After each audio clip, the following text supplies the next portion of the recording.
চলুন কর্তা, অনেক বেলা হয়ে গেল, ওপারে চলুন। দূর, কিসের বেলা হয়েছে? কি সুন্দর লাগছে চারপাশটা। তুই যা, অনেক দেরি আছে আমার। কি যে বলেন কর্তা, আপনাকে না নিয়ে আমি চলে যাব? অনেকক্ষণ তো ঘুরলেন, চলুন এবার বাড়ি ফিরতে হবে যে। বাজে বকিস না, বাড়ি ফিরতে হবে আবার কি কথা? আমি কখন বাড়ি যাব সেটা আমি ঠিক করব। তুই কে বলার? যা, ভাগ এখান থেকে, আমার অনেক দেরি আছে। সেরকম হলে আমি এখানেই এখন থেকে যাব। মাঝিকে এত গালাগালি দেওয়ার পরেও মাঝিটা যাচ্ছে না। নৌকা নিয়ে সেই দাঁড়িয়ে আছে আমাকে ওই পারে ফেরত নিয়ে যাওয়ার জন্য। আমার কথা শুনে হেসে বলল, কি যে বলেন কর্তা, আপনার বাড়ি নিয়ে যাওয়ার জন্যই তো আমি দাঁড়িয়ে আছি। এখনই ফিরতে হবে। এই নৌকাতে আরও লোক এদিকে আনতে হবে তো। বাড়ি চলুন, এপারে আর কতক্ষণ থাকবেন? আপনার সময় যে আর নেই।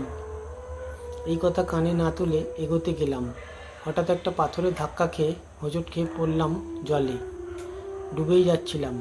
সাথে সাথে মাঝিটা নৌকো থেকে দাঁড় ফেলে দিয়ে চিৎকার করে বলল, কর্তা, এটা ধরে নৌকায় উঠে আসুন। দাঁতটা ধরে কোনো রকমে নৌকায় উঠতেই মাঝিটা বিশ্রীভাবে দাঁত বের করে হেসে বলল, বললাম না কর্তা, আপনার সময় শেষ। আমি দাঁতটা না ফেললে উঠে বাড়ি ফিরতে পারতেন না, এই জলেই ডুবে যেতেন। এই জন্য সময় ফিরতে হয়, তাহলেই বাড়ি ফেরা যায়। আর যাদের সময়ের হিসেব থাকে না তারা এই জলেই ডুবে মরে।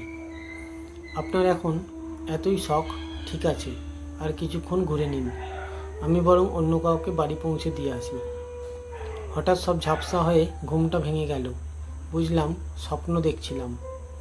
বাবা 18 দিন ধরে আইসিইউতে অজ্ঞান হয়ে ভর্তি। বাইরে আমি বসে বসে ঘুমিয়ে পড়েছিলাম।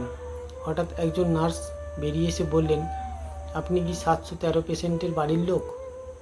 আমি উঠে দাঁড়াতেই নার্স বললেন, আপনার বাবার জ্ঞান ফিরে এসেছে, আপনি তাড়াতাড়ি আসুন।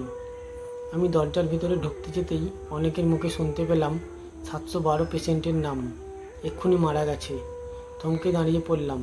মাঝি কি তাহলে বাবার ইচ্ছে রেখে বাবাকে ছেড়ে 700 বাড়ি ফিরিয়ে নিয়ে গেল?